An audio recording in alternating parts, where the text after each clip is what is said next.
Greetings fellas, this is the part 2, of What If Female Deku, Ascend Beyond Human Limitation, Chapter 4. The Patchwork Bunny Gore Warning. It had been 3 months. 3 months. 3 quiet months. There were no laughs, no excitement, just silence. And it scared Katsuki Bakugo. Where was Izuka Midoriya? The green-haired girl hadn't been in school, and it mystified the entire class. Even after the death of her mother, she was always excited to talk to people about quirks. There would always be laughter if she was picked on. Now there wasn't any. Had she run away? There were no reports of any suicides in the past 3 months. She couldn't have killed herself. Katsuki Bakugo was now the one who drifted through the day. He had nothing to do. Nobody to bully. The bell rang, and school was let out. Bakugo walked down the street. He needed something to rage over, the arcade maybe? Wait a minute. He muttered. Why don't I just call the damn nerd? Bakugo would never tell anybody, but he had the green bin's number. His mom made him keep it on his phone. He hit the number and started the call. A ringing sounded from down the street. Bakugo's eyes went wide. Was she on the street? The blonde boy followed the ringing and quickly found the phone. It was hers, no doubt. A green phone, with an all-night charm hanging from it. The phone was stained with dried blood. Katsuki suddenly felt a pit forming in his stomach. How long had it been there? Nobody picking it up? Katsuki looked around wildly. His eyes fell on a discarded pair of red shoes. He felt the tears welling up in his eyes. What have I done? Katsuki saw a skeletal blonde man standing next to him, his head down as if in reverence. Excuse me, sir. Was there a green-haired girl here some time ago? Katsuki shakily asked. He noticed that the man was crying. My failure. You knew her. Didn't you? What happened? Come with me. The man led Bakugo up to the top of the building. Bakugo turned to look at the man, but it was All Might. Wah. Before you ask, you're weakening. Bakugo whispered. Your time, as the #1 hero, has taken its toll. All Might shrank down into the skeletal man once again. Yes. And it seems that my time as a hero clouded my judgment. What happened here? Bakugo demanded. Around 3 months ago, I was chasing a villain with a body made of sludge. He emerged from the sewers and tried to take control of her body. Then I appeared and detained him. That girl. Her eyes were so filled with hope when she saw me. As I went to leap away, she jumped on and hitched a ride to the top of this building. Oh my God, she fell from your back. No. Let me finish. Blood leaked a bit from Toshinori's mouth. We landed safely, and I scolded her for her recklessness. But at that time, my quirk ran out, and I reverted back to my normal form. The girl asked the emancipated man before her if she could be a hero. It must have been her last hope for me to say yes. And you said no. Bakugo said, looking down at his hands. You said she couldn't, just like I did. Toshinori nodded. And then I watched as she leapt off of the building. I was powerless to stop her. Bakugo shook in disbelief. Izuka's dreams had been crushed. Everybody had beaten her down, even after her mom died. And she had died 3 months ago, leaving none the wiser. How can I become a hero? How can I be the #1 hero? When this girl, Izuka, died because of me. Bakugo looked up shocked. All Might bar the same reaction. Young man, do you want to be a hero that she would be proud of? Bakugo nodded. I'll make it up to her memory. Toshinori Yagi nodded. Good answer, I deem you worthy of this false hero's power. My quirk, one for all, is yours to command. Now, eat this. Toshinori held up a strand of hair. Bakugo looked at it confused. What am I? I'm giving you my quirk. With it, you can become the next #1 hero, and inspire a new generation. You could influence people in a way I never could. But to obtain my power, you must ingest my DNA. Bakugo looked at the hair, before taking it and eating it. So what now? Toshinori smiled at the blonde boy before him. Now we train. Izuka sat at the table, waiting for Dabi to finish brooding on his couch. His new couch. He had burned the other one after he caught Toga and her making out on it. Dabi. What are we doing today? Well, the man said. First, I'm a brood. Then, we're gonna go do some business. Sensei hasn't given us a mission. But we still need a costume for you, and we'll need to make your villain name. Already got that. It's Deku. Dabi gave a confused look. One who is nothing? Weird, but okay. We're gonna go visit Gren then. Get you materials for a suit. When? Izuka asked. In 3, 2, 1. Done brooding. Let's go. The two got Toga from her room and headed out. They traveled across the city, before coming to a rundown nightclub. Isn't there a reason it's called a nightclub? Gren owns it. Let's go. Dabi yanked Izuka into the building. Gren was a pale skinny man that stood at about 183 centimeters. He wore an ugly purple suit and a pink scarf that looked like human intestines. So Dabi, what do I need today? The man asked, lighting a cigarette. We need material. For a villain outfit. Dabi said. Oh, I'd love to. But you didn't bring me the stuff from Yukio's place. I was Izuka appeared at the man's side, a knife poised at his throat. Hey look, it's a knife from that bastard Yukio. You want it? Gren smiled. Tough one, eh? Fine. What kind of materials? Deku, if you would. Dabi bowed. Izuka sheathed the knife and hopped back. I need green cloth, and a light bulletproof vest. Some really flexible yet really strong cloth. And some gloves. Gren gawked. That's it? Izuka thought for a moment. Oh, also greaves, bracers, combat boots, knives, and a handgun. You said materials, and a gun is a material that I will be using to spill blood. Same with a knife. Can you get them or not? I already have them. What you listed is literally so common you could find it at a shopping mall. Gimme a minute. The man went into a separate room and brought out a few black cases. In here, we have your cloth and vest. Also your greaves and bracers. In here, we have your combat boots. Steel-toed. I hope I got the size correct. In here are the knives. They re-expendable, got a lot of them back there. These last 3 are the handguns. Pick one. Izuka opened the 3 cases. The first had a solid black pistol. The second was also solid black, but a bit bigger, with a space to mount a knife as a bayonet. The third was the same as the second, but it was silver and green. Izuka picked up the smallest one. You sure? Gren raised an eyebrow. That thing is compact, and pretty sturdy. But it can't have a bayonet. So, Izuka said, holding the gun in her right hand and fiddling with the trigger. I have 2 hands.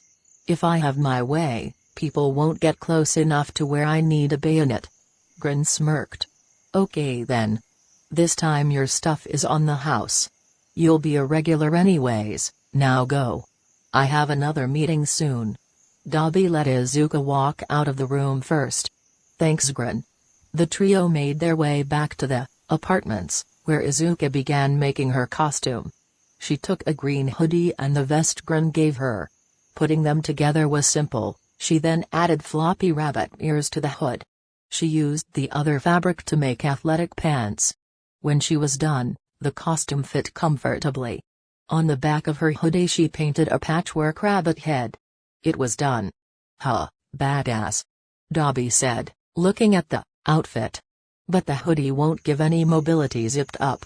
Izuka unzipped the hoodie. She wore nothing underneath but a black sports bra. Toga cackled as Dabi fainted. Oh my god. He doesn't care about us fucking, but he faints at the sight of you in a bra. Shut up Toga.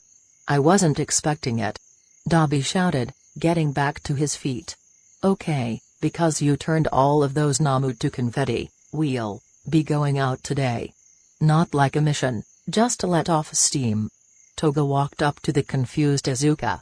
We're gonna go on night patrol. Kill some people. Maybe get chased by some heroes. You up to it? Izuka's eyes gleamed. Could I kill a hero? Toga grinned. It happens from time to time. I don't see why we can't find one for you. Also, I'm changing my name to Patchwork Bunny. Deku gives it away to most of the kids I grew up with. Dabi shook his head. I'll be on the couch if you need me. Bakugo was sore. The first 3 hours of training had been hell.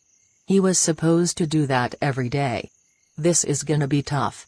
They had started with a beach. Takoba Beach was covered in trash, it had been for a while. Bakugo had to clean the beach before the entrance exam. It was going to be torture. The worst part was that he couldn't use his quirk. He used explosion for everything.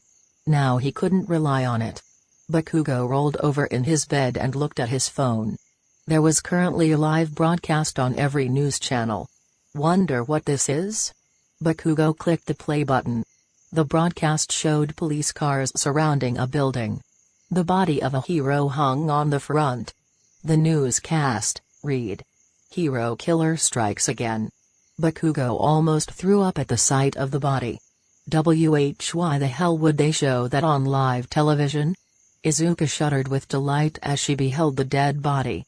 Stain had been there. The stain. Can we go find him? Can we, Dabi? Izuka jittered. Dabi sighed. Even if we tried, we'd never find him. Those who search don't find anything. Izuka sighed. Well then, can we at least outdo his display? The trio leapt away, only being sighted by a single blonde hero, who frowned. Who are those three? Izuka leapt over rooftops. Her eyes sparkling in the night. She was out for blood. Toga saw the expression on Izuka's face and began heating up. Oh, she's gonna destroy a bitch. Dabi had split off from the two. He wanted to blow off some steam solo. He did notice the figure tailing them. Two actually. One must have been a sidekick. Dabi smirked. Guess you'll get your wish green. Izuka landed in a dark alleyway. Toga landed next to her. We're being tailed, Izuka whispered excitedly. A hero. Toga smiled at the girl, and the two retreated into the shadows. A blonde woman touched down in the alleyway. I know that you're here. I watched you jump down. The hero looked around. Izuka began singing like a child. A taunting voice that made her seem even crazier. Ants in a line, burning in the light. The hero whirled around. Nobody was there. Turning them to ash with my magnifiers might. The hero turned around again. Nobody. Come on, little ant. You've been outclassed. The hero shuddered as a killing aura sprang up behind her. Prepare to meet your end. By my magnifying glass. The hero rolled out of the way as a sword swung down. The ground cracked from the force of the blow. The woman's eyes bugged out and she began running, only to see a blonde girl with a knife to a man's throat. Come on, hero. You've gotta save people, right? The hero bit her lip, secretly sending out a message over the phone. Other heroes were notified of the distress signal, and began moving. The blonde girl giggled. Oh? Calling for help, are you? Where is your accomplice? The hero shouted. A killing aura sprang up behind her. I'm right here, hero. A scream went up in the night. The first of many to come. Two heroes arrived on the scene where one of their associates, a hero by the name of Lamplight, had sent out a distress signal. The body of a man lay off to the side, his throat slit. Two teenagers sat in the alleyway, looking in horror at something. One teen had green hair, the other was blonde. The two heroes ran up. Are you two okay? Oh my god, Lamplight's body was pinned to the wall by way of several knives. Her costume had been torn to shreds, a patchwork rabbit painted on her chest in blood. The hero was still alive, but barely. Her chest rose and fell lightly. What the hell happened? One hero gasped, running towards Lamplight. The second checked up on the kids. Rock jaw. Lamplight whispered hoarsely. The hero trying to free her looked her in the eyes. Lamplight. Who did this? The hero's eyes widened as she looked at the teenagers playing victim. Green G girl. The hero turned around to see the teenagers grinning viciously.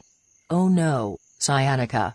The green-haired girl grabbed the hero next to her and threw her onto the ground with incredible strength. The blonde girl appeared behind Cyanica and snapped her neck. The green girl began stabbing the dead hero, marveling at her blood. So much. It's beautiful. Run. Lamplight said.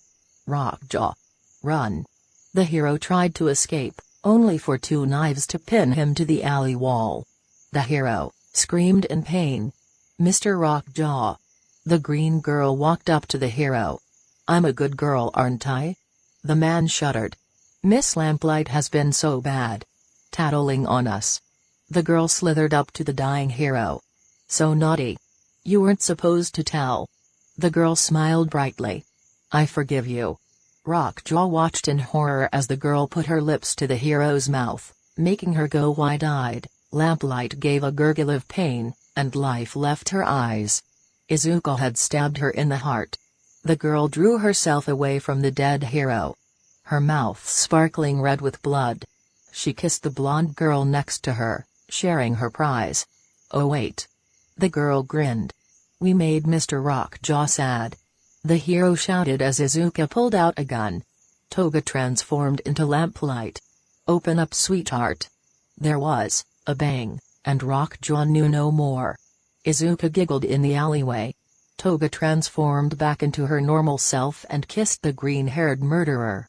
You're so hot when you're crazy. Izuka grinned madly. Yeah. Crazy is fun. The two blood-covered teens left the alleyway, leaving carnage behind them. Bakugo walked to school. His muscles didn't ache as much. He walked into school, and was immediately yelled at by a teacher. Didn't you get the message? School is cancelled today. What? Why? Bakugo was shocked. His school never closed. The teacher sighed. Last night, there was that news broadcast about the latest stain victim. But there was more. A hero massacre. Bakugo's eyes widened. A hero massacre? What the hell is that supposed to mean? You shouldn't concern yourself with these things. It was way out of the press's area to even show the Stain murder. I'm sure that everything will be back to normal in a few days. Bakugo stepped back out of the school. Okay. Thank you. The blonde ran through the city to the beach. The teacher smiled as he watched the blonde go. Wait, did he just say thank you? Yo. Do you see those guys cleaning the beach? Super manly. Bakugo grumbled as he heard a voice say that. All Might was with him. He had been told not to worry about the killings, as Endeavor was handling it. 3 teenagers ran up to the training duo. Hey. What are you doing? Toshinori looked at them. I'm helping this young man train for the entrance exam. His father and I are good friends. A young boy with red hair grinned. So manly. Hey, can we train, too? Bakugo rolled his eyes. If it's okay with Toshinori-sensei. The blonde man nodded yes, and helped the 3 new arrivals get to training. Be careful around metals. Also, no quirks unless absolutely needed. This is supposed to help your muscle growth, not quirk growth. The 3 students nodded and got to work. By the end of the day, they were sore. Good job everybody. That's enough for today. Toshinori grinned. You go home and have a well-deserved rest. Bakugo began walking home. The 3 new teens walked with him. What do you want? Come on. We just want to hang out. You seem super manly. The red-haired teen grinned. Yeah. And we're all shooting for a... It'll be great to have friends there. A pink-skinned girl said. I'm just following these 2 hopeless idiots. A girl with long earlobes said. HMPH. Well then, what do you think of last night's events? Bakugo asked. Oh. You mean the news stuff? SHHHH. Bakugo covered the pink girl's mouth. I don't think we should talk about it in public. Fine, I live close by. We'll go to my place. The red-haired boy said. By the way. What's your name? Katsuki Bakugo. PHMMUMAMMO. The pink girl said, her mouth still covered. Sorry about that. Bakugo said. It's okay. I'm Mina Ashido. Kyokajiro. And I'm Ejiro Kirishima. The four walked to Kirishima's house. Mom and Dad are working. We should be fine to talk. Bakugo sat down in Kirishima's room. So, what happened last night? I fell asleep pretty early. We should watch the video. It explains it all without the images. Jiro muttered, what video? Here. Some dibbers did a report on it. This guy summed it up really well. Kirishima said. It also doesn't show the crime scene pictures, only describes them. Kirishima pulled up a video on YouTube. A man with silver gray hair took the screen. Hey guys, now I'm sure that you have some major questions about a lot of stuff. I do too. Today we'll be talking about the Hazo hero, killings, and the new arrivals in the villain world. A video intro played. Katsuki rolled his eyes. Alright, so first off. The night started off with a news broadcast featuring the gruesome scene of the latest hero killer victim. The hero was gaining popularity and was said to be abusing his title. The hero known as Corkscrew was found pinned to a building via several knives. I know all this, SHHH. Wait, okay, it keeps going. No doubt that everybody thought that that would be the worst event of that night. However, in this picture, you will note three shadowy figures standing on a rooftop. Bakugo leaned in as the screen displayed a zoomed-in picture. Three silhouettes were indeed watching the scene. Who are these figures? Well, that's the question that the pro-hero Lamplight would die trying to answer. Today is Wednesday the 18th. The year 2423. This morning, police found several more crime scenes scattered around Hazu City. The burned bodies of several civilians were discovered in multiple alleyways. Blue flames flickered in the crime scene. Yes, blue flames. The pyromancer has returned. Who's the pyromancer? Bakugo asked. He is a serial killer with a very powerful fire quirk. His signature is his blue flames. Mina answered. This is not the only threat, as we also saw scenes caused by two new names. In a specific alleyway, the heroes Rockjaw, Lamplight, and Cyanuka were found dead. They had been burned slightly, so no DNA evidence was found. Although the scene suggests that the pyromancer is behind it, I believe it was two new villains. New villains? The blood of the three heroes in the alleyway was used to paint a picture, a villain's signature. The screen showed an image of a strange piece of art. It looked like the head of a patchwork bunny, the mouth was opened in a large grin. The words "Fear the Two" were spelled out beneath it. Starting today, the name Patchwork Bunny will be added to the roster of villains. Now on the villain rating scale, we'll give the two villains an S rating, given the fact that they killed three heroes, and not only killed them, but completely destroyed them. That's all from me this time. I'll see you legends in the next video. The video stopped. That's about it. Mina said. But what did these new villains do? Kirishima shook his head. It's pretty nasty, man. Like, take that stain murder, and multiply it by 1,000. It was over the top. Bakugo gulped. Something like that couldn't be caused by humans. It was caused by monsters. Izuka, give me the strength to defeat villains like these. Chapter 5. Mr. Two-Timer. Izuka sat on Dobby's brooding couch. Toga had been called out for something. So now Izuka was only with Dobby, who was bland as hell. You want some cheese and crackers? The black-haired villain asked. Izuka groaned and flopped down. I want Toga. Look, okay, just go play with yourself as you wait. Dobby rolled. I can't do that. Izuka said. Why not? I need her permission. Izuka stated. Dobby just rubbed his head. So she claimed you? No, we claimed each other. Izuka said. I can't get it on with anybody but her, unless for mission purposes. It's the same thing for her. Dabi sighed. I don't see why you even like her. Oh. It's really simple.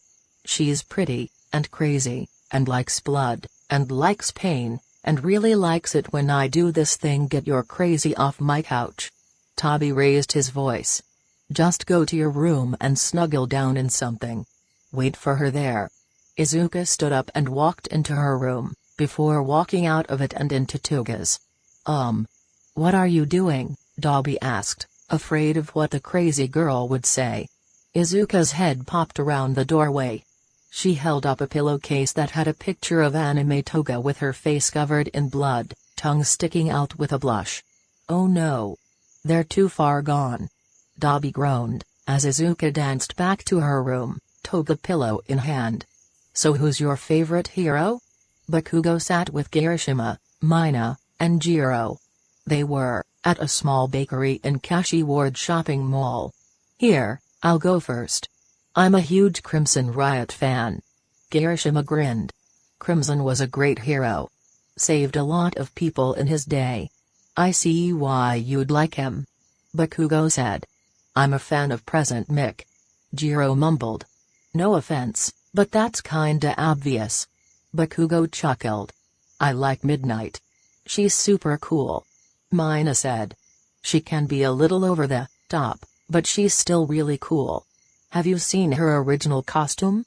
Bakugo grinned evilly. Mina shook her head. No, have you? There used to be a girl I knew, she was a huge hero geek. She really liked Midnight, even blushed over her original costume, not that you could call it a costume. Bakugo held up his phone, showing Midnight wearing almost nothing. Mina's face turned purple, her version of blushing. That's so yeah. Way too over the top. She only did one rescue in it before getting backlash from the Hero Commission. You know a lot about heroes, Bakugo. Kirishima grinned. Bakugo chuckled. Not really. Everything I know, I learned from Izuka. Bakugo suddenly became quiet. Sorry. I've got to go now. The blonde stood up and left, leaving some money behind to help pay for their baked goods. What's up with him? Jiro asked. Not sure, but he seemed upset. Maybe we should just let him be for now.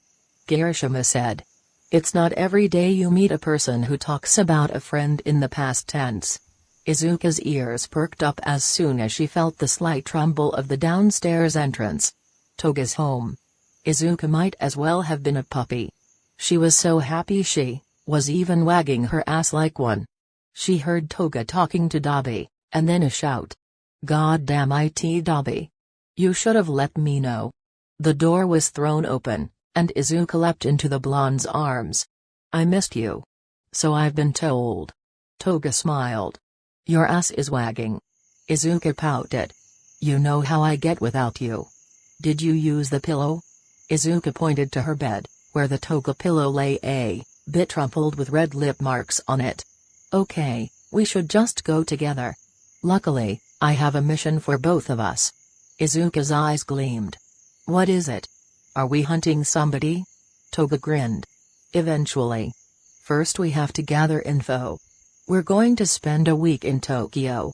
Bakugo kicked the can as he walked down the street. Why did I say her name? He heard footsteps coming towards him from behind. Bro. Bakugo rolled his eyes and turned to face Kirishima. What's up? I just wanted to make sure that you're okay. Kirishima panted. Do you want to talk about it? What would you know anyways? I lost someone too. Bakugo froze. How did you? The way that you spoke about her in the past tense. How you got quiet when you accidentally said her name. Bakugo grabbed the boy by his collar. Come on, we're going to my place. The two arrived at Bakugo's house. The blonde boy closed the door as he entered the room. Okay. Her name was Izuka Midoriya. Bakugo said. 3.5 months ago, she jumped off of a building. Dude. Why didn't you say anything? I didn't think that you needed to know. Kirishima shook his head. Yeah. I was like that too. After Himi's disappearance. Himi? Kirishima sighed. Her name was Himiko. Himiko. Something. She was a little strange, didn't talk much. I tried to be friends with her. After a year, she warmed up to me.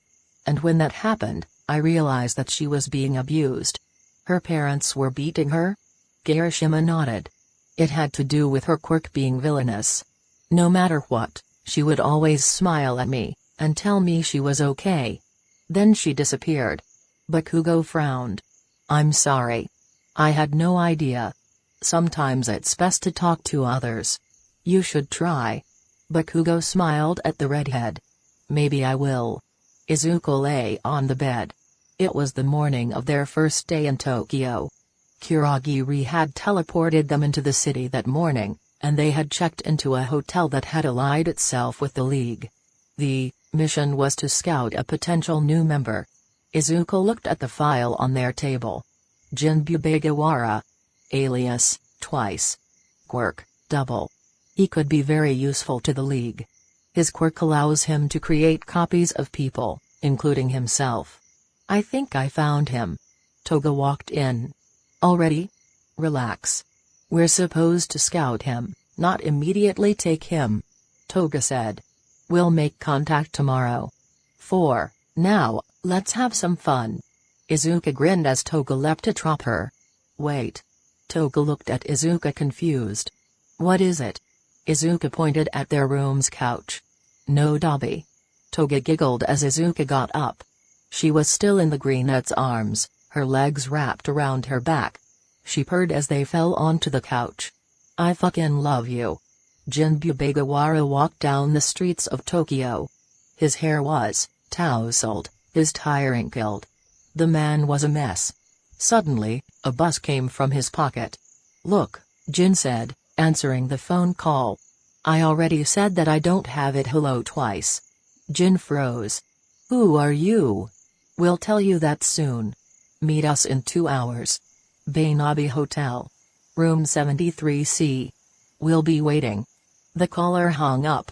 Jin stared at his phone screen blankly, before sliding it back into his pocket. I'd better bring the mask just in case.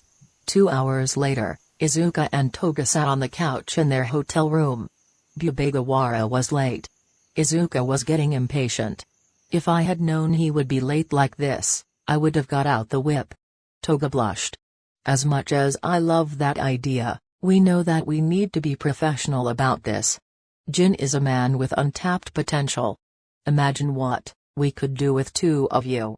Izuka stared off into space. I could help you fuck me. Toga rolled her eyes.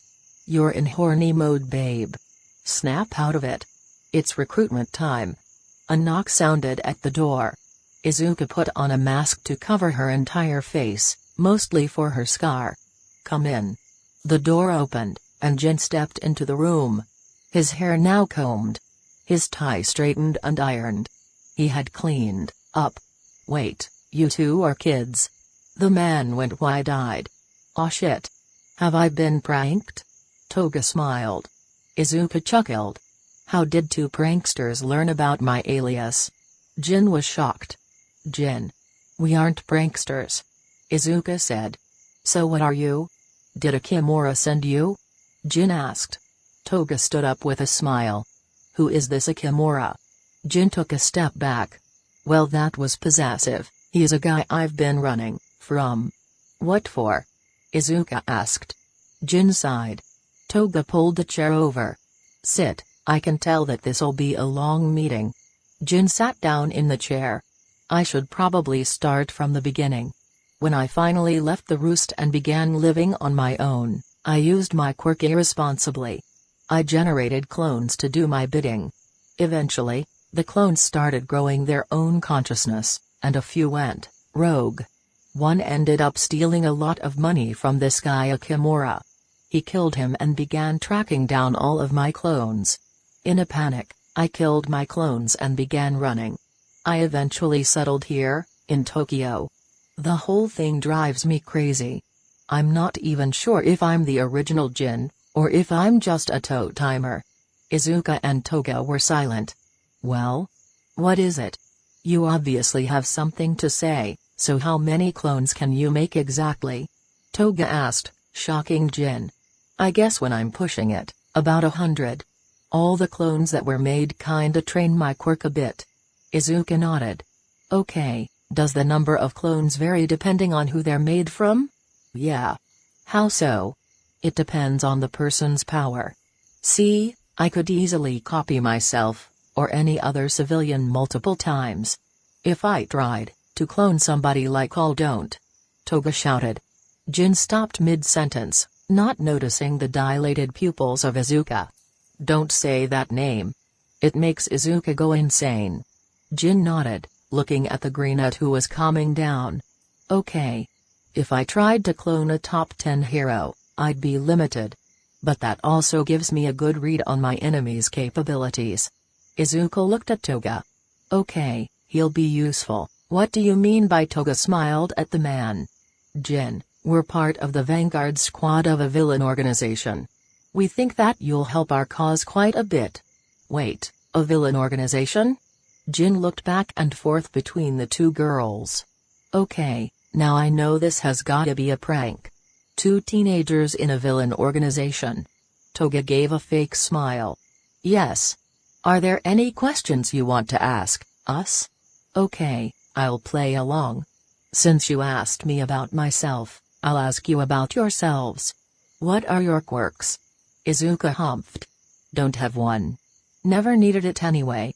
She noticed that he smirked a little at that. As for me, my quirk is called transform. I can transform into anybody whose blood I ingest. Jin began focusing more on Toga. So, how did you come to join this villain organization? Toga frowned. I was bullied for a while because of my quirk. Then I was kicked out of my house. I lived on the streets for a while. My quirk caused me to get addicted to blood. Then Sensei found me and took me in. Okay, and you? Jin asked Izuka. Funny, I didn't think you were gonna ask me. Well, being quirkless might seem like a blessing to some. It's actually probably the worst thing on earth. You're treated as an animal, constantly picked on by almost everybody. My mother was the only one to really believe in me. She died a little over a year ago. I'm sorry to hear that. Please continue. Jin said. Well, I fell into a depression. I met All Might, and even he said I couldn't be a hero. So I chose to end my life. Okay, I'm sorry. But there are a few things I'd like to point out in your story. 1, you said you wanted to end your life, but you're here. 2nd, the number 1 hero wouldn't tell anybody well he did. And I did die. But Sensei brought me back to life with a quirk. Fine, you aren't budging on your story. I don't know if you're telling the truth or no, but I'll go along with you. So now, what villains are you? Izuka was suddenly in her villain costume. Toga was grinning madly. You, remember what I said my quirk does, right? Jin nodded. You turn into anybody whose blood you consume. Toga smiled. Exactly. Her form dripped and reshaped, becoming a perfect likeness of lamplight. Jin jumped out of his chair. His face white. She was killed by those 2. I saw the pictures. Yes. That's not really a big deal. Not a big deal. Jin screamed in his mind. Anyways, will you join us? I would. I mean, I don't really have a choice. But I'd probably be vulnerable to Akimora. Toga smiled. Oh, believe me. We can take care of him. Bakugo sat at the dinner table with his mother and father. His mother was normally loud and had some anger issues, but after Inko's death, she had become quieter. Mom. Mitsuki Bakugo looked up from her plate. I need to say something that I've been keeping from you. Mitsuki dropped her fork. Holy shit, you're gay. What? Well, yeah, but that's really what you thought. I dunno, you're just being so quiet. It's a little scary and I'm The table went silent. A week ago. I found out what happened to her. The feeling of unease in the room was thick enough to be cut with a knife. What happened? We haven't heard from her in months. She hasn't been at the apartment. She's gone. Katsuki said. Mitsuki went silent. What do you mean by Bakugo held up Izuka's cell phone? I found this, along with her shoes, covered in blood. She'd never let them leave her person willingly. I think she's dead. Mitsuki shakily took the phone from Katsuki. She stared at the blood-covered device before letting out a wail. I promised her. I promised Inko. Katsuki bit his lip as tears began streaming from his face. I'm so sorry. I'm so sorry. Izuka, Toga, and Jin sat atop a large building in Mujutafu. You know it's dangerous for me to even be here, right? Izuka said. I mean, you could have stayed back. Toga said. But you'd probably miss out on the blood. Izuka chuckled softly. You know that I can't do that. Jin shook his head. You two sound crazy. The two girls faced Jin at the same time. Crazy is fun. Jin shuddered. Okay, I just need to put on my mask now. Is there a problem? Jin looked up at the two with glassy eyes. Jin? The man smiled and pulled the mask on. Who the hell is Jin? You? No sweetheart. I'm twice. Izuka face-palmed. Split personality disorder. His quirk, him killing his clones. I get it. Huh. Toga said. Okay, twice. You know this guy Akimora? Hell yeah. Been wanting to kick his shit in for a while, but something wouldn't let me. It's like another voice in my head. Okay, definitely two different minds here. We'll probably be doing a lot of the work. Oh yeah. I can cover that, sweetheart. Twice suddenly divided in two.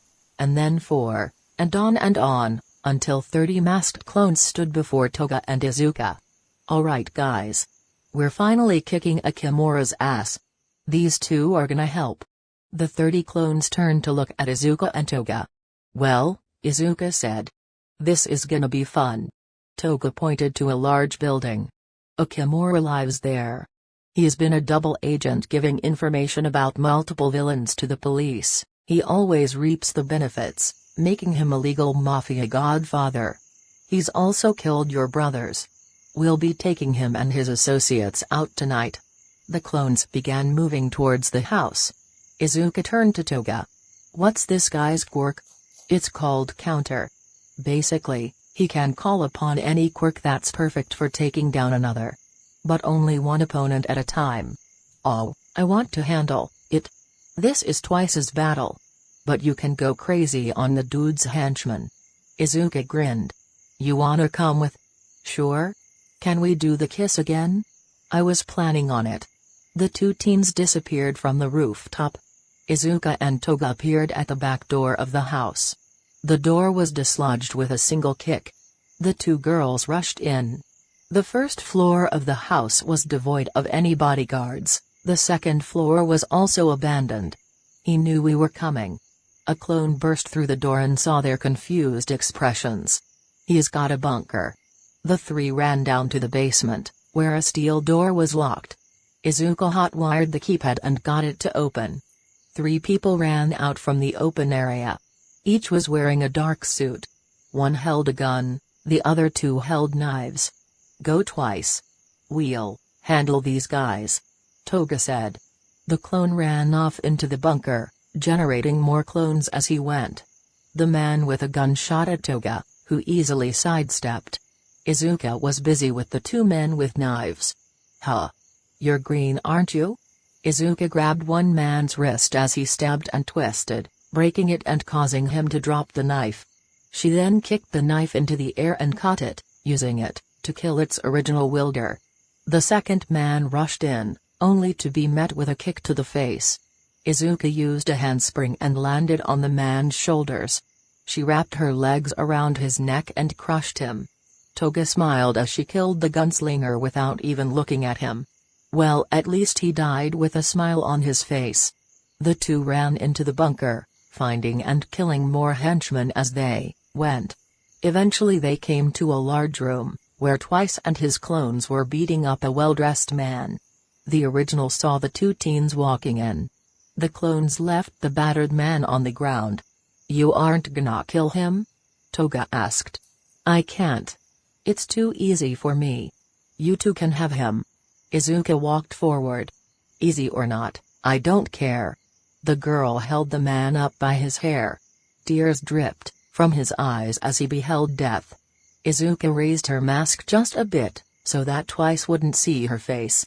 Akimora's face went into shock as she smashed her lips into his. "What are you?" Izuka whipped out a knife and stabbed the man. Twice's eyes bugged out. Toga danced to the girl's side, before kissing her and sharing the prize. Twice just watched the couple, baffled at their insanity. Toga pulled away, leaving Izuka's lips perfectly coated in red. "You look even better that way." "Thanks, babe." "So Twice, are you gonna join us?" The man shook his head as his clones melted away. "Do I have a choice?" "No, but you gotta admit, that was fun." Toga smiled, her teeth stained red. Twice began chuckling. "Yeah. It was pretty fun." Izuka and Toga smiled as the man began his descent into chaos. "Oh, I can't wait until we fight the heroes again." Chapter 6. Stain. Memories. There were 4 months left until the entrance exam. Bakugo had grown quite a bit. After the beach was cleared, Toshinori had the teenagers spar. Sometimes he would take them to a gym to do weightlifting. Bakugo was now pretty much pure muscle. He and All Might had gone to some days to work on One for All. He never got anywhere. The furthest Katsuki went was breaking all of his limbs. That was it. Of course, Recovery Girl got pissed at him every time he broke himself. She had a right to be upset. She wasted time on people who hurt themselves on purpose, in the same way all the time. "You know, if he doesn't get in I won't ever heal him," the nurse said. "Honestly, I shouldn't even heal him now. With all this preparation he'd better be ready." "He will be. I know it." Boo-oovered. Izuka and Toga were both groaning on an Ur couch. One that Dabi had gotten specifically for them. Where he kept getting the couches, nobody knew. Kurogiri walked into the bar like any other day. He got straight to cleaning glasses, as was his routine. Looking up, he realized something was missing. I wonder if Tamura disintegrated another. In any case, it was clear that there was nothing to do. "Have you tried a movie?" Dabi suggested. "Done that. You have shit taste, by the way. I mean Scarface." "Really?" Izuka said. "Hey. That movie is one of the best ever." Dabi said. "Yeah, and I have a dick." Toga laughed. "I mean, babe. Depending on your quirk." "Oh yeah. Never mind, yeah. And that couch isn't for brooding." Toga pointed to the brooding couch. Dabi rolled his eyes. "Okay then."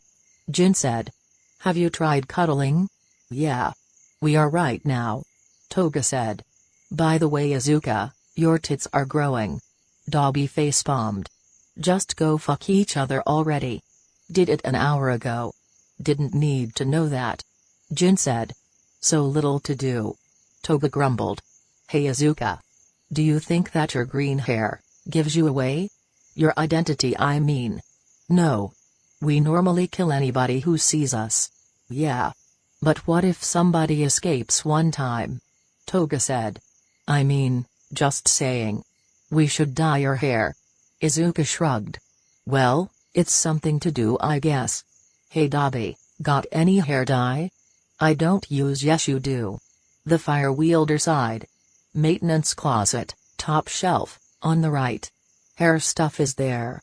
Izuka and Toga got up and walked down the hall. "By the way, thanks for the fucking couch." "Rude." Dabi said, before realizing. "You didn't." Jin poured a cup of coffee. "Never going to sit there." Izuka and Toga worked for the next few hours on dyeing Izuka's hair. First, they bleached it. After that, They had to choose between a couple of colors. Pink, blue, purple, black. Hey you two. What color should we do? Toga shouted. Black, it's less noticeable. Dabi shouted back. Toga shook her head. Blind ass. After a while, Izuka and Toga walked back to the couch. Izuka's hair was now solid black. Huh, that looks good on you. Jin said. For once, I'm glad that Dabi's so bland. Izuka said. Now where were we? Toga pointed to the couch. Oh yeah. Boo-oovered. Okay idiots, we're going on patrol tonight, make sure that you're ready. Dabi sighed. It's obvious that you need it. Izuka's face lit up. Really? Do you think we could get out early? Maybe go to Hazo again? You want to see Stain, don't you? Dabi sighed. Yeah, just make sure that you're prepared. Izuka grabbed Toga and ran to their room. They had just decided to have Izuka move into Toga's room, it was much simpler that way. And just like that, it was night time. The squad of villains found themselves looking over Hazu City once more. Alright, you two good on your own? Dabi asked. Toga and Izuka were already gone. Why do I even ask? Let's go Twice. The two remaining villains leapt into the city. Dabi and Twice made their way through Hazo, not really attacking anybody. Just blending in. Every so often, Dabi would go into an alleyway and burn somebody, or Twice would send a few clones into a dimly lit space in order to kill whoever was there. Twice didn't realize how liberating it felt to kill. He hadn't really done it before, but the first time he did, it just got a lot off of his chest. After all, what had anybody ever done for him?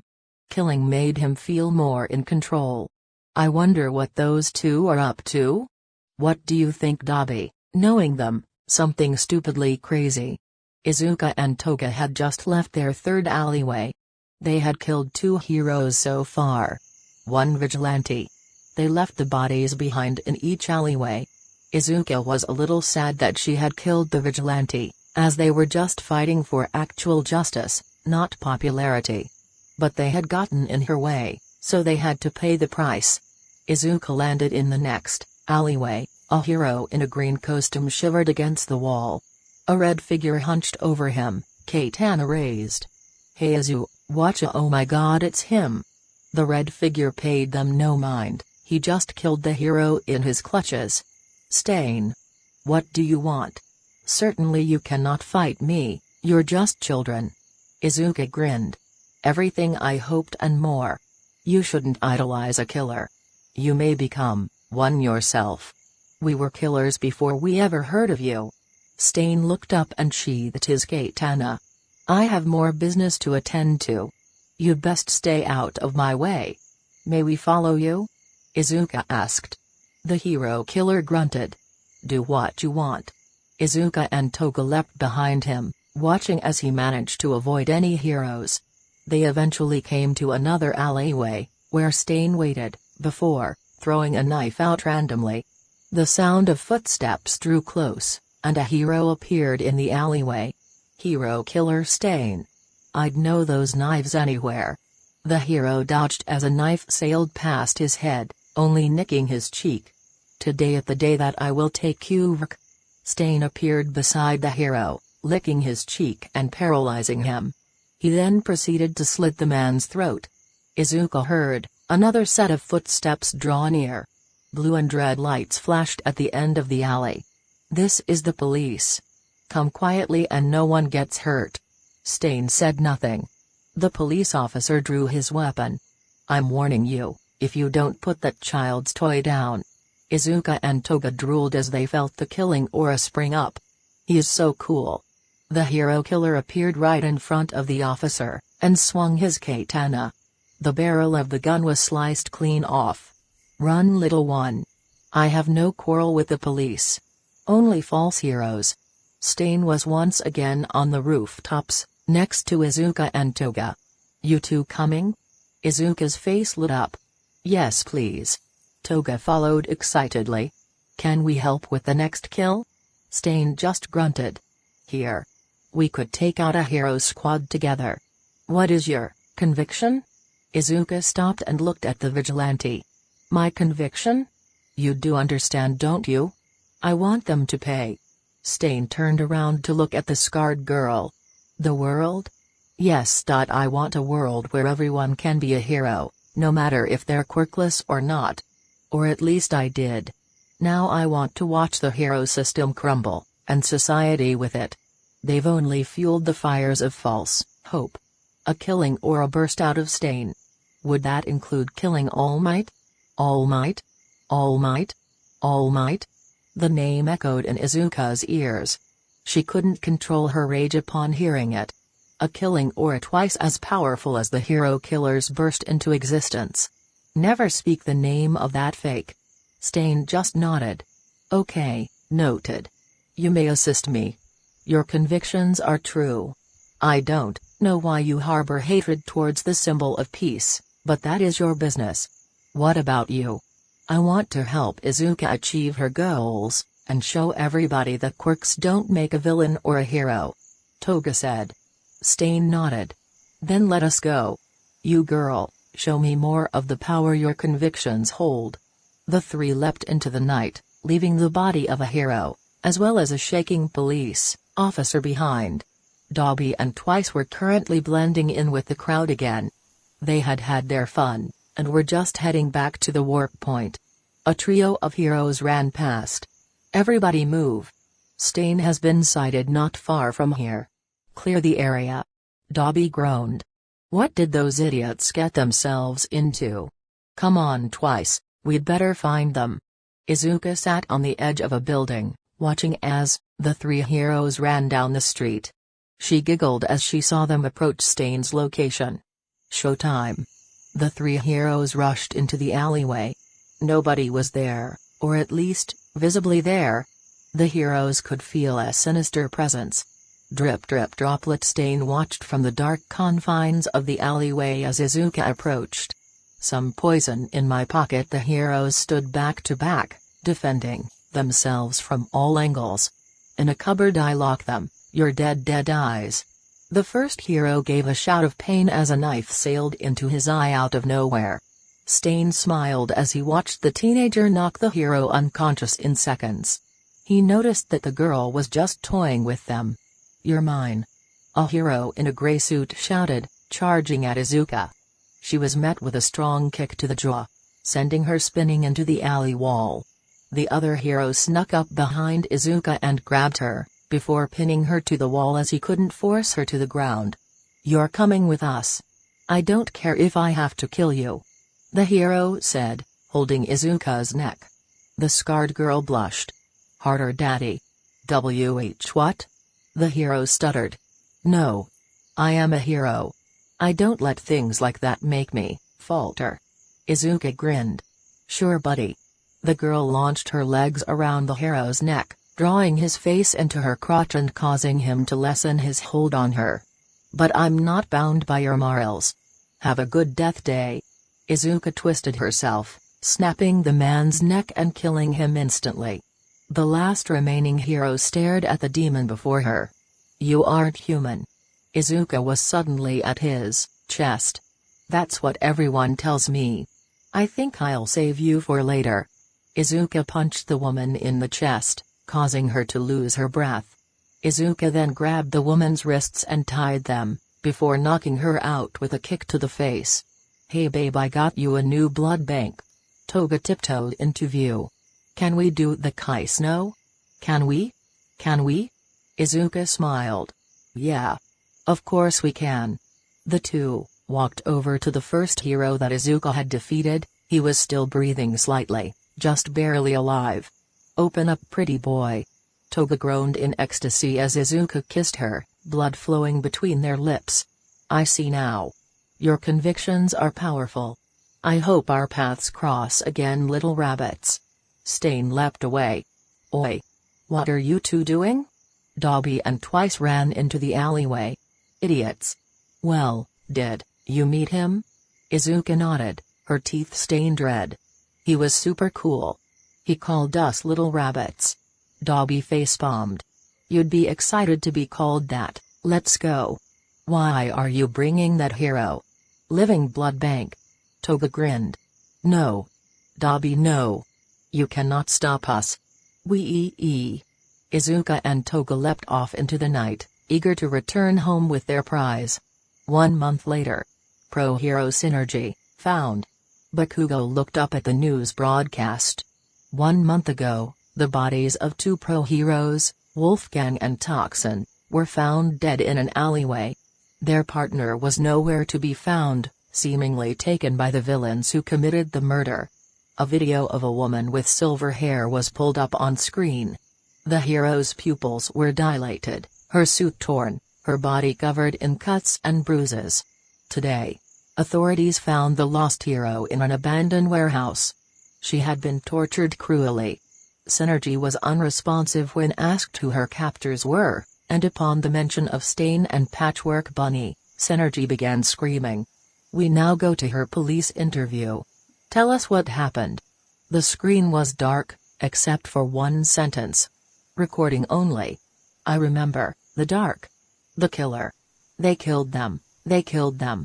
Synergy. It's okay, they aren't here now. Can you tell us more? What did they do to you? Pain. Cuts, burns, mental torture. I never saw their faces. Pain, they said that. They said that I wouldn't be able to have kids anymore. They sterilized you? I think that's what they said. Synergy, can you tell us any more? Silence. Okay. Thank you for your time, my condolences go to you and your loved ones. Bakugo switched the TV off. Seriously? They can't show images, so they report the terrible details. Let the woman be. Bakugo growled. Are you okay? Kirishima asked. He was visiting for a little bit, just to check in on the blonde. Yeah. I'm fine. You obviously aren't fine. Come on. Let's go to the beach. Actually, there's somewhere else I have to go. Bakugo stood up and left. Kirishima watched him go and shook his head. Well, I guess I could find Mina and Jiro. Bakugo jogged down the street, eventually coming to the old Midoriya apartment. Walking a little farther, he came to the edge of the woods that he and Izuka used to play in as kids. The blonde walked through the forest, recalling memories of his lost friend. Hey Kaken. Look. It's like manipulating water.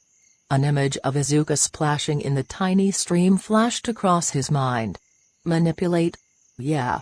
Like, moving it around. Making the water do what I want. A tear moved down Katsuki's face.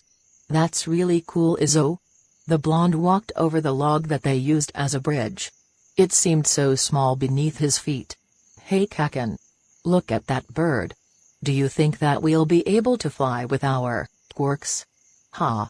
When we get our quirks, there's nothing that we won't be able to do. Katsuki walked deeper and deeper into the woods, eventually coming to a small clearing with a rundown tree fort. That tree is perfect? We can make our hero base there. Yeah. Katsuki walked under the tree, where a small stone that he had carved sat in the ground. In memory of Izuka Midoriya, a true hero is one who meddles where they aren't needed. Bakugo felt the tears well up in his eyes. He didn't stop them as they fell upon the stone, making small wet spots. I'm so sorry that I let you down. Chapter 7: Himiko's Vengeance. So what have you been doing on Saturdays? Kirishima sat with Bakugo. There were now 2 months until the entrance exam. Bakugo and Kirishima were cramming for the written test. Why do you need to know? Bakugo grumbled. I'm worried about you, man. I don't want you to be doing something unhealthy. Bakugo turned to the red-haired teen. Look, okay. I've been going to the woods where I used to play with her. I made a memorial spot there, and I go there to clear my head. Kirishima nodded. Okay. I have a place like that. It's out by the beach. A cliff overlooking the water. I used to see Himiko standing there after school. It's good to have a place like that. Just be safe, okay? Bakugo gave a sad smile. Okay. Kirishima got up and walked over to the blonde boy. Come on, hug. Bakugo accepted the embrace. He felt his face grow hot. The blonde quickly pecked Kirishima on the side of the head. You good? Yeah, sorry. Just an itch on my nose. Izuka sat on the couch. Toga was pouring a glass of water.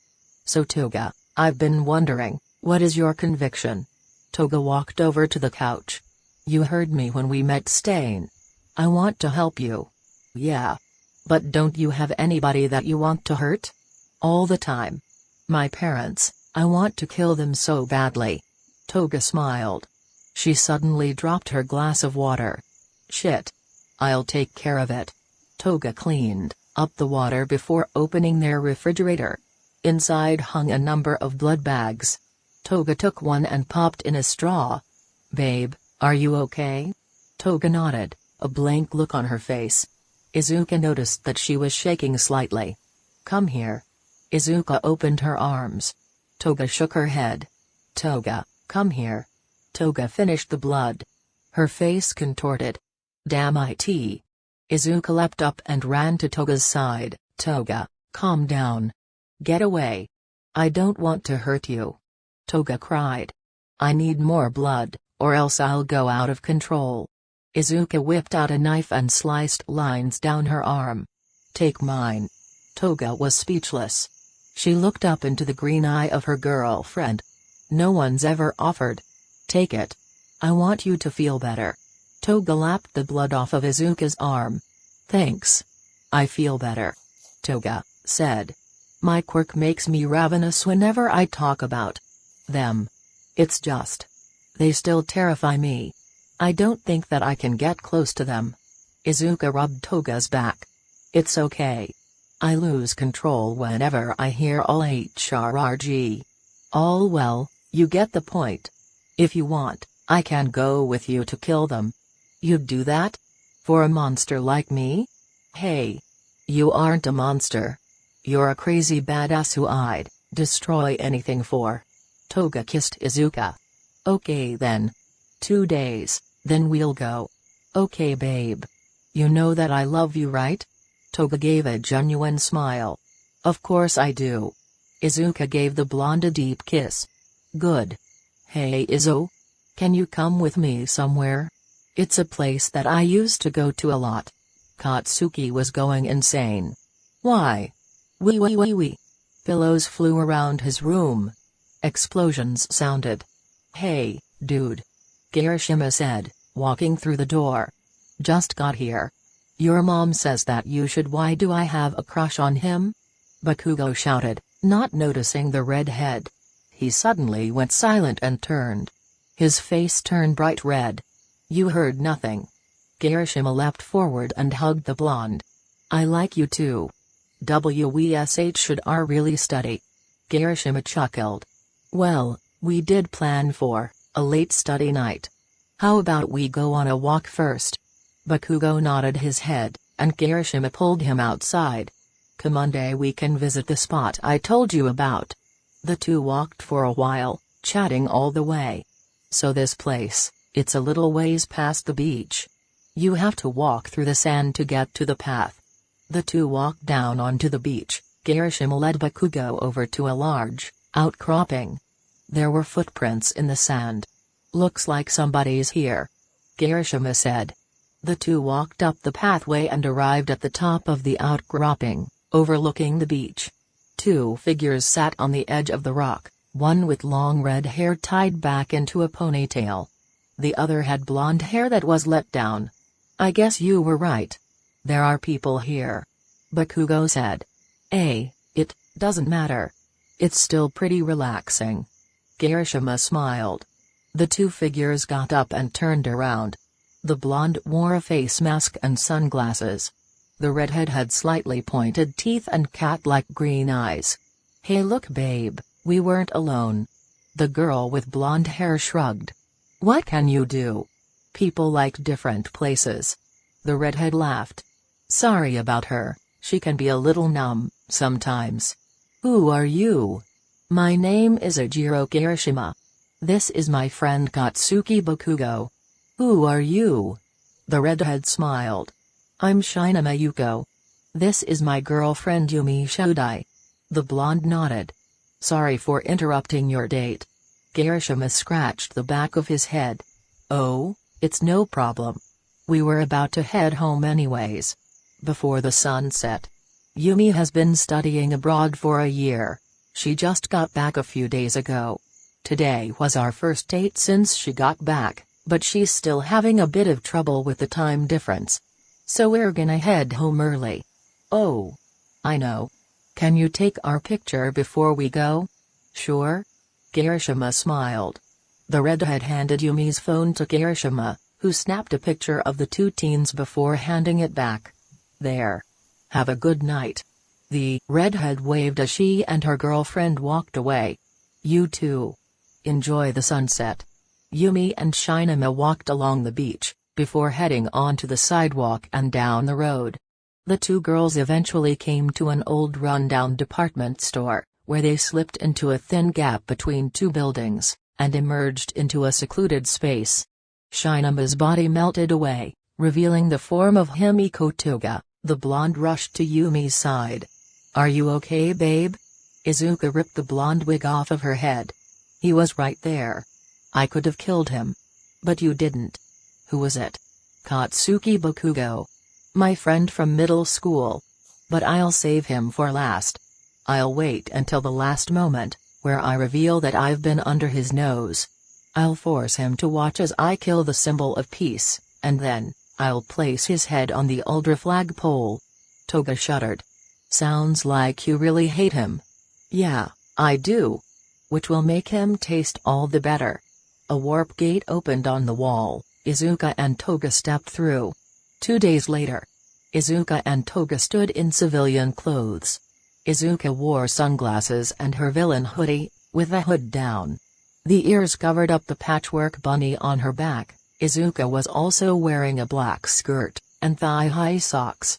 Izuka's hair was tied back into a ponytail. Toga was dressed in black leggings, as well as a white skirt. A beige sweater covered her upper body, and a white scarf was wrapped around her neck. Her hair was down, and flowed around her shoulders. Are you ready? Izuka asked. Toga nodded. Remember. We aren't Toga and Izuka, not until it's time for the kill. They're foster parents, so we're posing as a couple who wants to adopt. Izuka nodded. The two walked up to the door of Himiko's old home and knocked. A number of shouts was heard coming from inside the house. The door opened to reveal a woman with massy brown hair. A man with a scruffy beard, and a loose shirt. Who's at the door? Just a couple of ladies. I don't want, whatever they're selling, turn them away. Toga caught the door. We're here to talk about an adoption. The woman stopped, before opening the door. Come in. Izuka marveled at the size of the house, and how dirty it was. Even the League could keep an entire apartment building clean with just the Toga, Izuka, and Abi. Twice did make it a lot easier. I said to turn them, they're here to adopt. The man fell silent. Before getting up. Which one of the brats do you want? How many are there to choose from? Izuka asked. The woman gave a fake smile.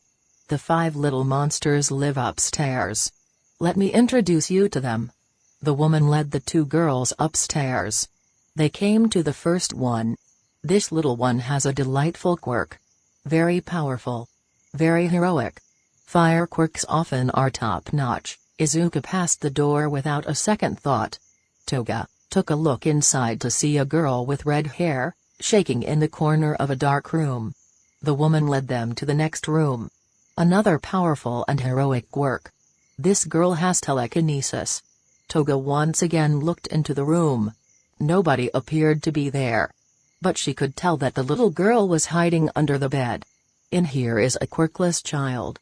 I don't know why you'd even want one of them. Next we have a boy with a lizard quirk. And finally, we have the best. He's around 11 years old. He has a quirk that allows him to control water. Very nice if I do say so myself. Toga smiled at the woman. Thank you. We'll decide in private. Do you mind if we have alone time with them? The woman simply left. Toga rolled her eyes and walked into the final room. Shiro. I know you're here. A boy with aquamarine hair climbed out of a messy closet. Who big sis? SHHH. We're gonna get all of you out of here. Big sis, where were you? SHHHHH. I'll tell you eventually. Can you get all of the kids to the spot that I mentioned? I know she'll ring that god-awful bell when we come downstairs. The boy nodded. What are you gonna do to them? Toga stepped towards the doorway. I'm going to make sure they never hurt anybody again. Izuka gave the boy a hug. Just follow your big sister's instructions. We'll get you to a better place. Izuka followed Toga out of the room. Okay, Toga said as the couple reached the bottom of the stairs. I believe that we'll have to talk this over now? Well, yes. We still have to make sure that it's legal. Toga and Izuka were led into the living room area, where they sat down upon a couch. The man and woman sat across from them. The woman rang a bell. Outside time. The 5 children upstairs rushed outside. The man snapped his fingers. A 5-year-old covered in bruises, with a black tail and horns walked into the room. He shakily carried a tray of water to the coffee table. A cup spilled as the boy set the tray down. You worthless shit. The man slapped the boy across the face, knocking him unconscious. Izuka growled internally. Can't even bring shit for guests, right? Toga cleared her throat. Let's get on with this, shall we? I brought papers with us. We've filled them all out, you see. Would you like to look them over? The woman shook her head. That's quite all right. Which child would you like? Izuka pointed a figure at the small imp. Can you tell me about this one? The woman chuckled. The man roared with laughter. Him? He is a worthless piece of trash with a villain's quirk. There's no place for him in society. He should be happy that he's here instead of on the streets like the last child we had. Our own flesh and blood too. I can't believe I'd conceive a wicked child. Izuka noticed Toga's hand start to shake. Yes. I remember that child. You do? You seem much too young to. Izuka was suddenly at the woman's throat with a knife. Toga was next to the little boy, making sure he was okay. Why you get the hell away from my woman, you bitch. The man threw a fist forward, shadows pooling around it which enhanced its strength. The punch only succeeded in knocking Izuka's sunglasses off, revealing her eyes. What the hell? Ah yes. We forgot to introduce ourselves. This is my girlfriend, Izuka Midoriya. And my name? I'm Himiko.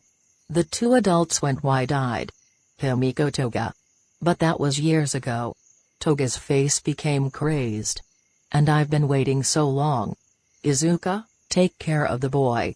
Izuka leapt back and shielded the little boy. Toga ran in, drawing a knife. The woman threw her hand out, striking Toga with an orb of red light. Toga fell to the ground as the man rushed in. He began mercilessly beating the girl. Even older, and with a friend. You're still worthless, Irk. Toga's hand shot up and grabbed the man by the throat. I'm not worthless. I became what you told me to be. The blonde kneed the man in the stomach hard, causing him to spit up blood. Toga continued, beating the man mercilessly. How are you not frothing over my blood? The man coughed. Toga spat on the fallen man. Your filthy blood isn't appealing to me. I just want to see you go through as much pain as possible. Toga whipped out a knife and drove it between the man's legs, causing him to scream. There we go. Now you can die. Toga's foster father knew no more. The girl turned to the woman. Now you. You at least gave me food. I'll make your death quick. The woman screamed as Toga appeared before her. The scream was cut off as she slumped to the ground, dead. I did it. How do you feel? Izuka asked. Toga turned around and gave a stunning smile. Finally. Free. Yeah, well, we might have a problem. The other kids. Izuka said. Not to mention this one. What should we do with them? Toga looked at the unconscious child in Izuka's arms. He can come with us. The others can go somewhere else. Izuka nodded in agreement. Let's go get the others. Izuka and Toga walked out of the house and around back, where they delved into a patch of woods. After a few minutes of walking, they came to a clearing where all 5 children were huddled. Big sis. Shiro ran up to the 2 teens. Did you do it? Toga nodded. They won't hurt you anymore. Now let's find you a place to stay. Toga called up Kurogiri, who eventually agreed to warp them to an orphanage allied with the League. Said orphanage was used to raise potential hero allies. Toga and Izuka dropped the 5 kids off at the front entrance. Hey you. Izuka called to the quirkless girl. The girl turned around, revealing stunning red eyes. Me? You're quirkless, right? The girl sniffled. Yeah. Why? Izuka walked up and ruffled the girl's hair. Don't worry. I am too. Just remember, people might say that you aren't strong enough, but you are. You can be anything you want. The girl's face lit up. Even a hero? Izuka smiled. Of course. I'm sure that you'll be the best. The little girl smiled at Izuka. I'll become the best hero. And save people like Big Sis and Big Sis did for me. Izuka patted the girl on the head. If anybody can do it, it's gonna be you. Just remember not to put up with anybody's shit. The girl nodded and joined the rest of the group, which walked into the orphanage. Toga smiled at the couple running it. Make sure to keep them safe. The couple smiled. Anything for family. Izuka pointed at the bruised toddler. Make sure to pay attention to him. He was beaten up quite a bit. The couple nodded. All right. We'll see you sometime in the future. So? Feeling any better? Izuka sat at the end of her and Toga's shared bed. The blonde sighed. Yeah. I'm fine. It's just. What do I do now? I accomplished my goal. Izuka slithered over top of her girlfriend and pressed her lips against her cheek. Weren't you saying something about helping me? I did, didn't I? What can I help you with right now? I think you know. Izuka purred. Yeah. Toga blushed, her breath becoming a cloud as it escaped her mouth. I do know. Hey. Sensei wants you two for a mission. Jin opened the door. You. After you're done with that. See you later. Izuka smiled. Well? Should we get going? Thought you'd never ask. Himiko grinned, getting to her feet. Chapter 8, Controlled Chaos. Izuka stood in the Vanguard gym. Dobby had set it up for training. A few punching bags, weightlifting equipment, a sparring mat. Izuka and Toga had rotated on and off of them for the past months. They had received their mission. Infiltrate. Izuka shook her head. It should be impossible. Dobby and Twice walked in with water. Well, for you two, it should be pretty easy. They never expect villains there. Toga shrugged. Yeah, but we'd better disguise ourselves. I mean, you're classmates, right? Izuka nodded. Unfortunately, yeah. But can we re-dye my hair? I don't wanna wear a wig again. Toga bonked Izuka on the head. No. Ugh. Why? Because I like it like this, and I'm lazy. Izuka rolled her eyes. Fine, how much time do we have? Exams are tomorrow. Dobby said. I tease that soon? Izuka was shocked. She didn't think that much time had passed. Damn. Time flies around here. Are you ready for the written test? Izuka chuckled. I aced that shit in 3rd grade. Bring it. You prepared for if he shows up? He's senses kill. But I get to watch. Izuka giggled. And besides, I could just beat him to the point just before death. Make him suffer. Izuka's aura flared up, then calmed. Sorry. Got carried away. It's hard to control that. Toga patted her on the shoulder. I get it. But soon you won't need control. Are we allowed weapons? Izuka pondered. Staffs, I think. But they have to be approved beforehand. Yours weren't, Jin said. Well, fuck that. I'll just demolish anything in the practical. Toga grinned. I wanna see you kill a bitch. Izuka kissed the blonde. If you're lucky, I'll catch a bitch and make them yours. Toga shuddered in excitement. Oh, I'd like that. Izuka smiled. I know you would. Let's go, your wet spot is showing. Toga giggled and followed Izuka back to their room. We're gonna need new equipment. Dabi groaned. Bakugo walked up to the gates of a. Kirishima was by his side. Mina and Jiro were running to catch up. Well, today's the day. Kirishima grinned. If you all don't make high tea, I'll kill you. Bakugo grinned. Geez man, chill. Jiro mumbled. You're really hyped up, aren't you? The four walked through the gates. Bakugo and Kirishima saw two familiar faces. Hey. It's you, too. Shinama and Yumi, right? The two girls turned. Yumi still wore sunglasses. Shinama smiled. Oh hey. Long time no see? Yeah. Hey you two, how do you know these girls? Mina asked. They're hot. Definitely not your type. Bakugo rolled his eyes. Met M on the beach. Took a picture for M. Didn't know they were taking the exam. Yumi nodded. That's right. I had just gotten back from studying abroad. I say that, but it's more like spending a year with Dad. Your dad lives overseas? Yumi nodded. Yeah. I see him every so often. He's really nice whenever I'm over there. The bell rang. Shinama looked at Yumi. We'd better get going. That bell means 5 minutes until the exam. The Baka squad bolted into the school. Yumi and Shinama followed at a regular pace. Are you okay? I'm fine. I just can't wait until I get to kill him. The exam started with a written test. Yumi and Shinama completed it in an eighth of the time given, which was 2 hours. They were then directed to the waiting area by a chuckling ectoplasm, who knew they were going to fail. An hour later, Bakugo and Kirishima joined them, along with Mina, Jiro, a girl with a brown bob cut, a boy with grapes on his head, and a guy with exhaust pipes in his legs. You there? Whydid you mock the exam? Izuka and Toga each raised an eyebrow.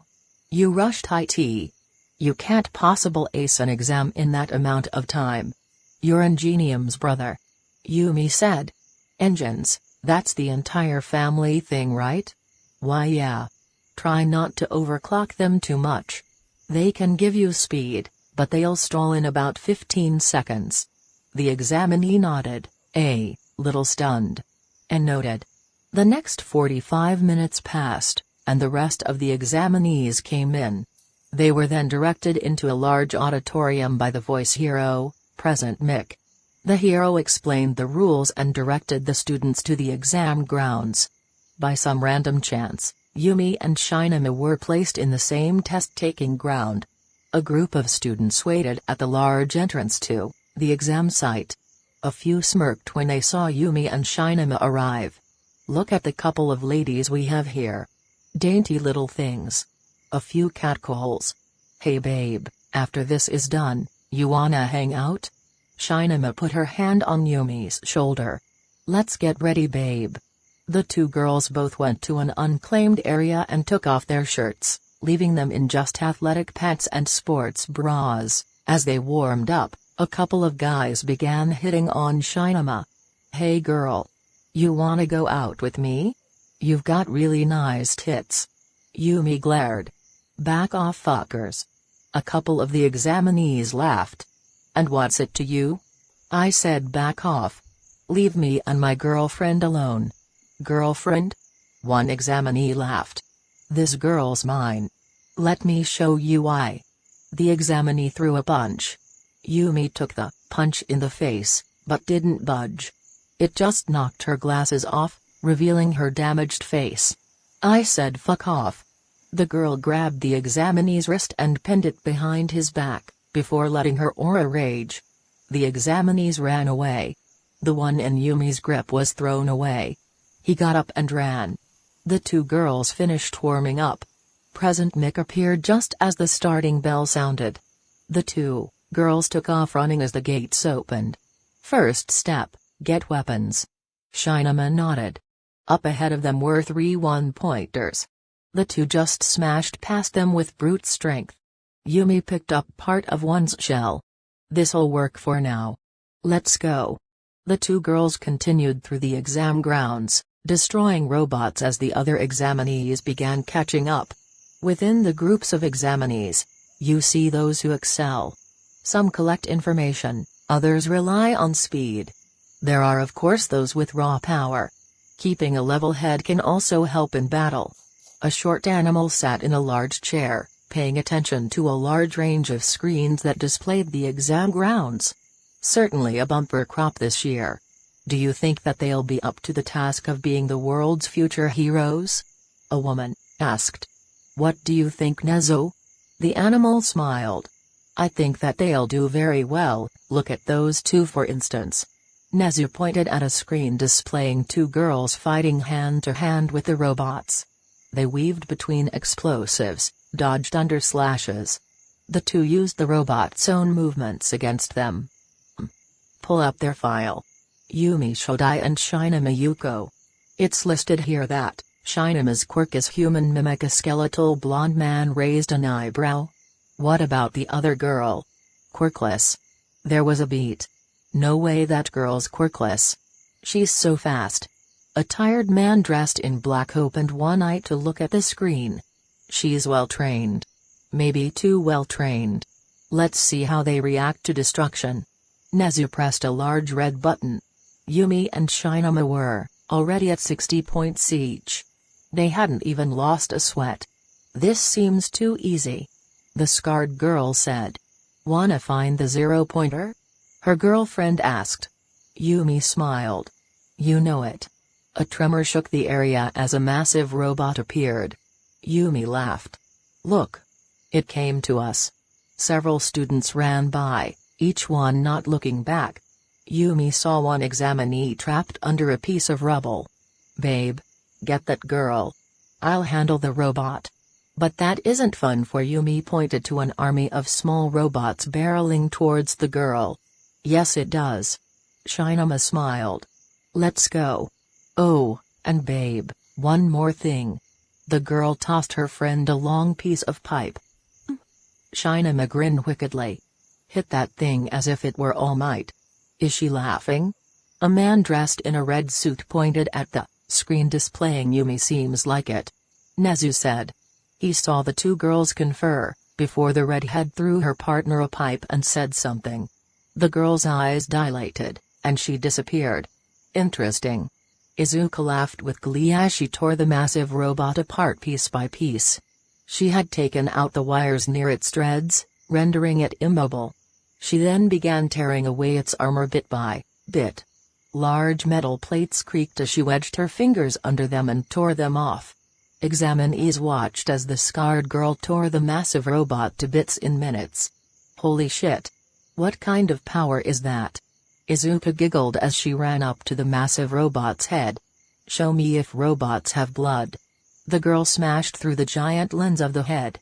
Inside she found what she was looking for, the piping that controlled the coolant, oil, and fuel. Show me. The only thing people on the outside saw was a tiny spurt of oil that ran down from the robot's eye. Did she make a freaking robot bleed? Izuka appeared on the shattered lens, laughing. She's crazy. The girl leapt down, she was covered in oil. She was still focused on a goal. Now how can I help you, babe?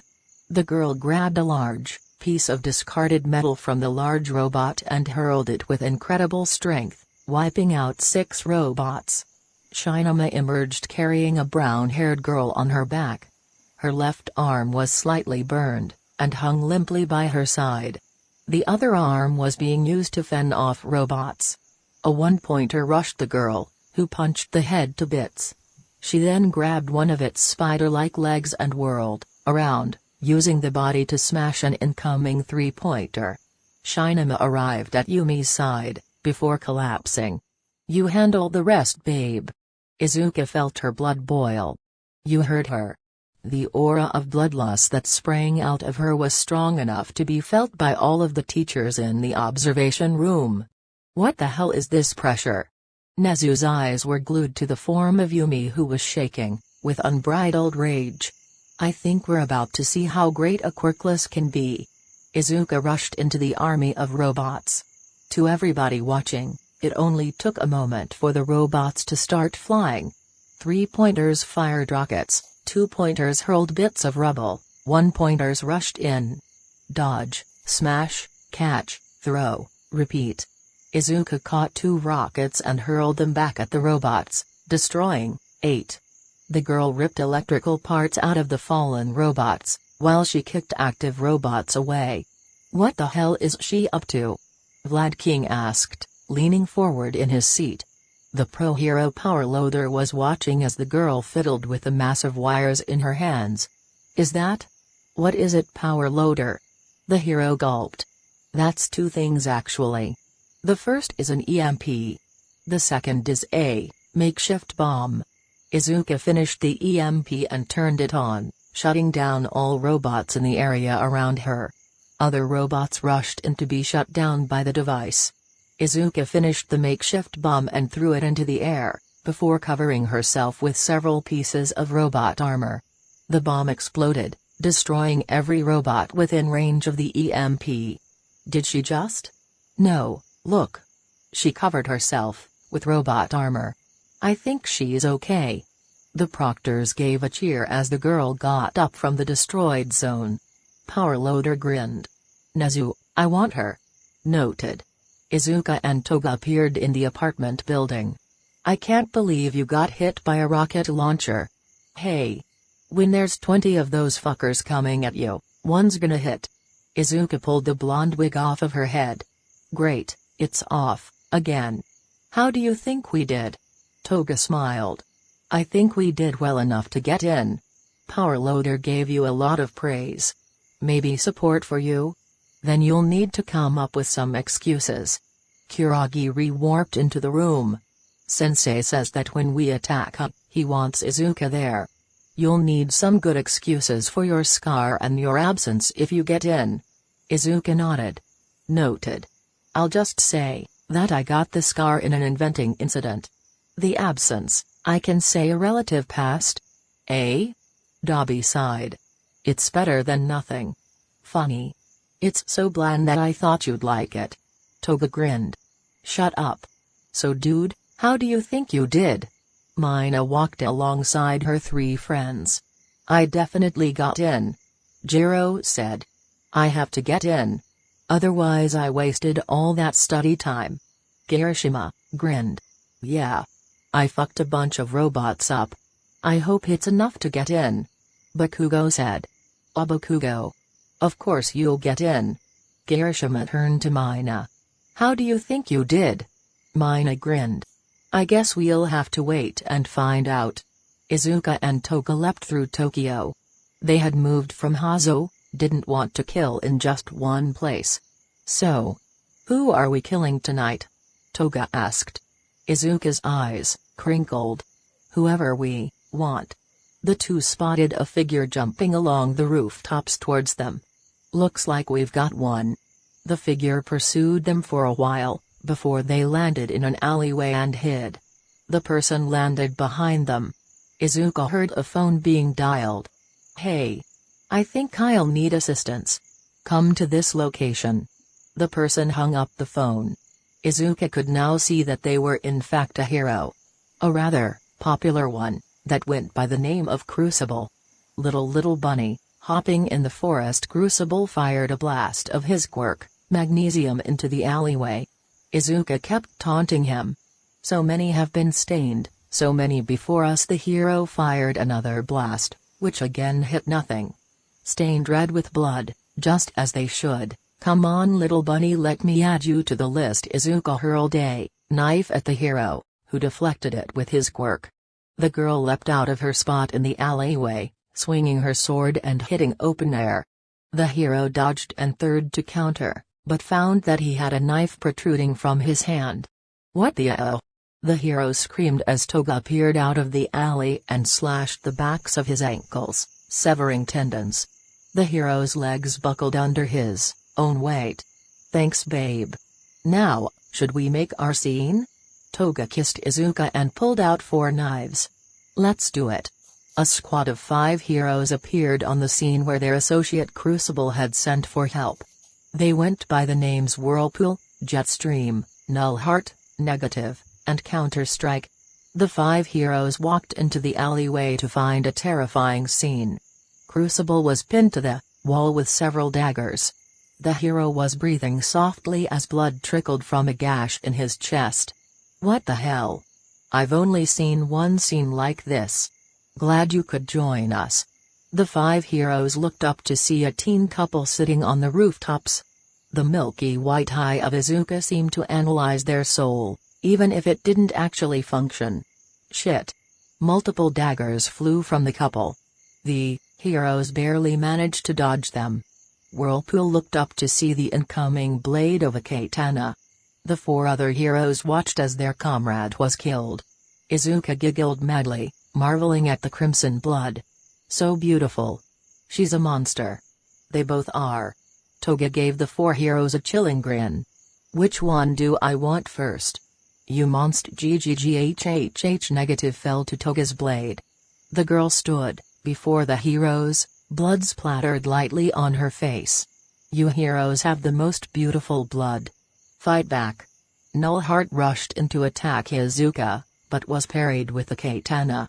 Izuka spun around and kicked the man in the stomach, causing him to retch.